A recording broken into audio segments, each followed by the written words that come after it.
Bem-vindo ao canal Conhecendo o Cristianismo. Nesse primeiro ciclo de estudos, que terá 24 temas, vamos estudar as doutrinas básicas do cristianismo. Hoje, nosso tema será a base para tudo o que veremos posteriormente: Deus. O propósito desse canal é oferecer estudos simplificados de até 20 minutos e, por causa desse compromisso, não vamos ler todas as referências bíblicas. Vamos mostrá-las. Dê um pause, leia, confirme e retorne. Se gostar, inscreva-se no canal e deixe o seu like. Eu sou William Pereira, apenas um cristão.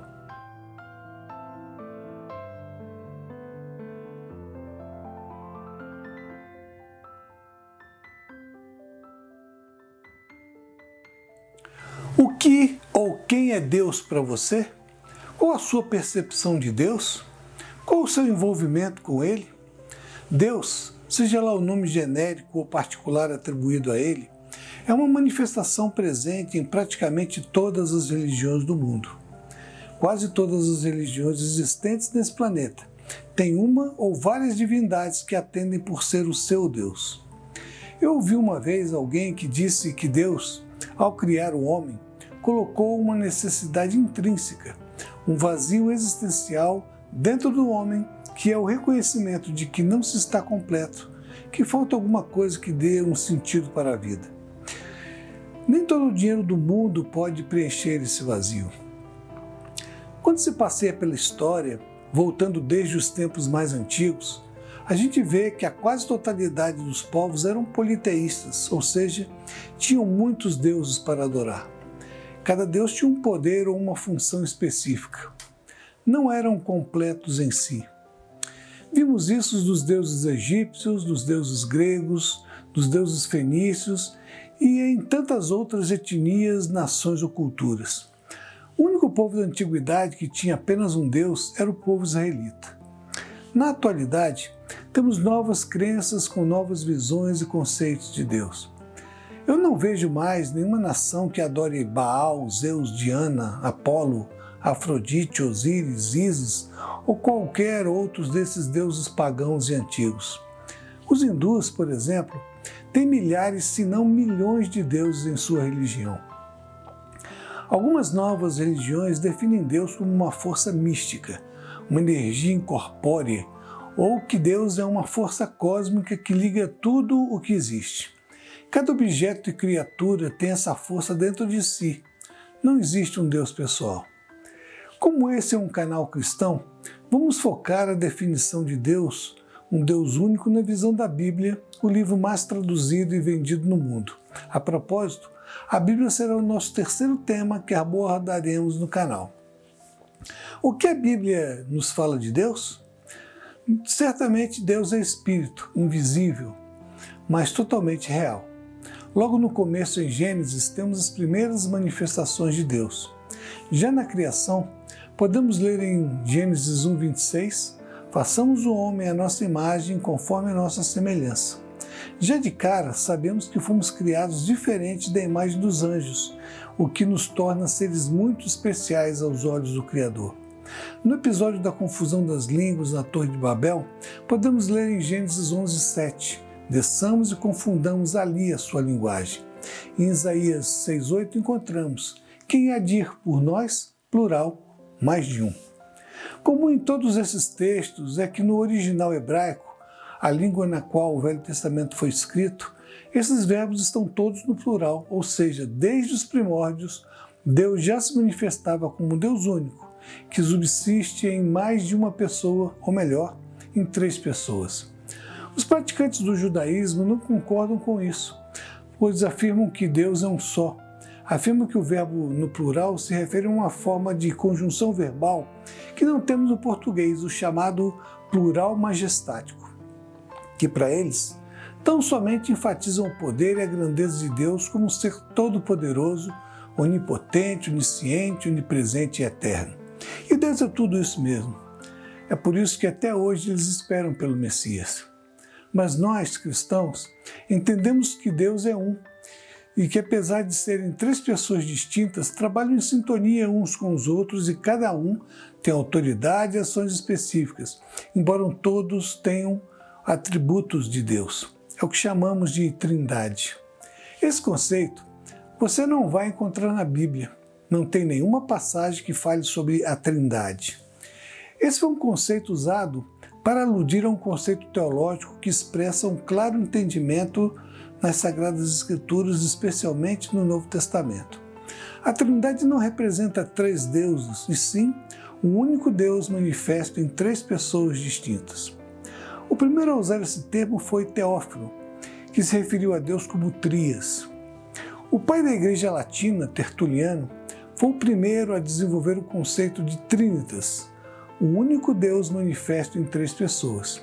Mas foi apenas no Concílio de Nicéia, 325 d.C., que introduziram o conceito à doutrina bíblica, confirmado no Concílio de Constantinopla em 381 d.C. Mas ao ler a Bíblia, você percebe que esse conceito pode ser verificado desde o Velho Testamento até o Novo Testamento, pois isso é a revelação de Deus ao longo da história.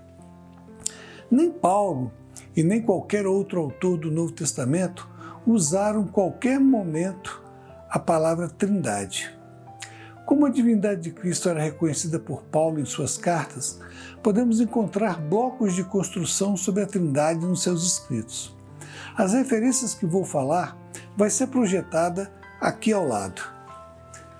A Bíblia ensina que há apenas um Deus. Veja as referências projetadas e dê um pause para conferi-las. A Bíblia fala de Deus manifesto em três pessoas. Deus é identificado como Pai. Deus aparece diferenciado do Filho. O Espírito Santo também é mostrado como distinto do Pai e do Filho. Jesus Cristo é identificado como Deus, mesmo o Filho sendo diferenciado do Pai. Você se lembra do episódio da fornalha de Nabucodonosor, quando ele tentou queimar a Sadraque, Mesaque e Abdenego?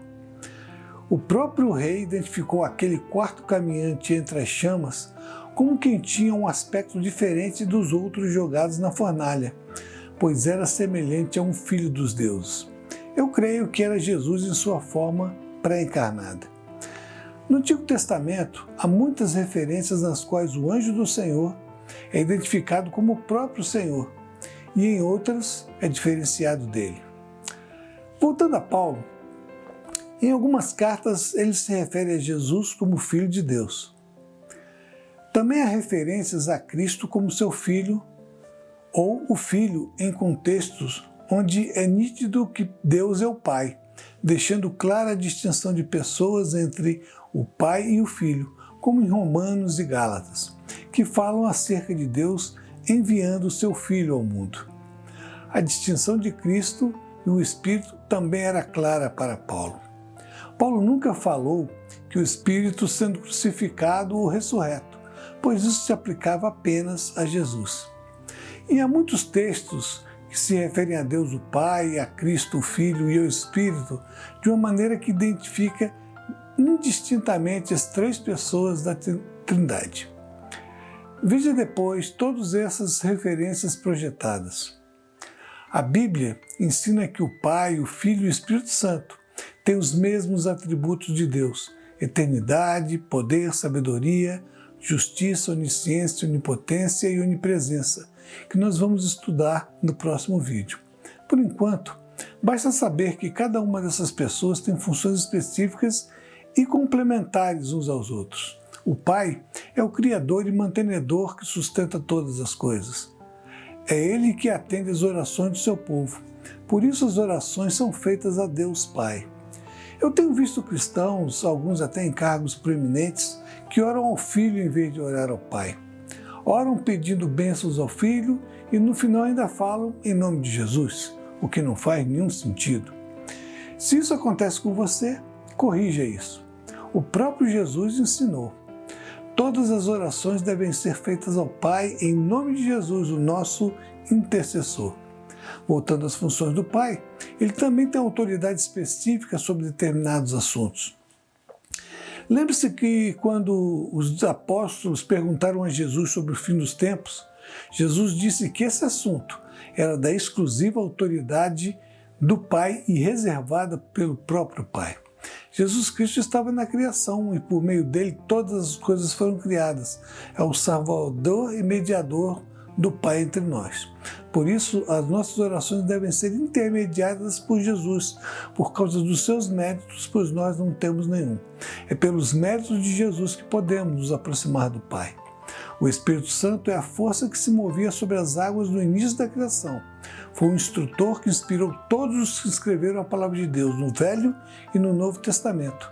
E é o Consolador enviado por Cristo e que habita em cada um daqueles que aceitam a Cristo como Senhor e Salvador. E esse conceito ainda é difícil para você? Deixe-me tentar uma metáfora muito simples. Imagine um fruto qualquer, uma maçã, por exemplo. É um fruto, uma unidade, mas ela tem casca, ela tem polpa e ela tem sementes. A casca tem uma função que é de proteger a polpa e as sementes, mas a casca não é polpa nem semente. A polpa é a essência do fruto em si, mas não é casca e nem semente. A semente tem por função perpetuar o fruto gerando vida e tem função diferente da casca e da polpa. Apesar de ser composta por 3 elementos, ela não perde a sua unidade, continua sendo um fruto, entendeu? É claro que não existe nenhuma comparação possível para comparar os elementos de um fruto com Deus e com a Trindade, mas muito pobremente referenciando, é assim que funciona a Trindade, 3 em 1. Avançando um pouco mais, Deus não está lá no céu deixando o barco aqui embaixo navegar ao bel prazer dos homens. Deus está no comando de todas as coisas e nada ocorre aqui na terra se não for da vontade dele ou, na pior hipótese, sob a permissão dele. Pandemias, Deus está no controle. Terremotos, está no controle de Deus. Tsunami, também está no controle de Deus. Guerras, está no controle de Deus. Tudo está no controle de Deus. E Ele está preparando o cenário para a volta do seu Filho, fazendo cumprir as profecias que Ele mesmo ditou aos profetas.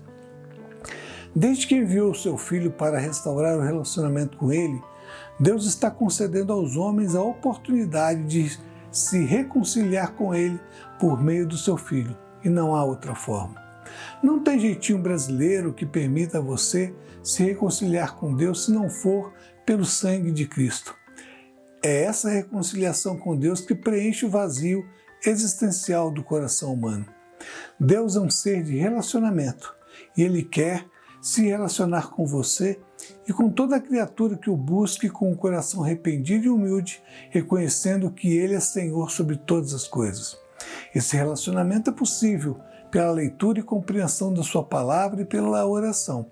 Esses são os meios de graça que Deus definiu para que o buscássemos de todo o coração. E Ele se deixa achar por aqueles que o buscam com toda a sinceridade, quando diz: serei achado de vós quando me buscardes de todo o vosso coração.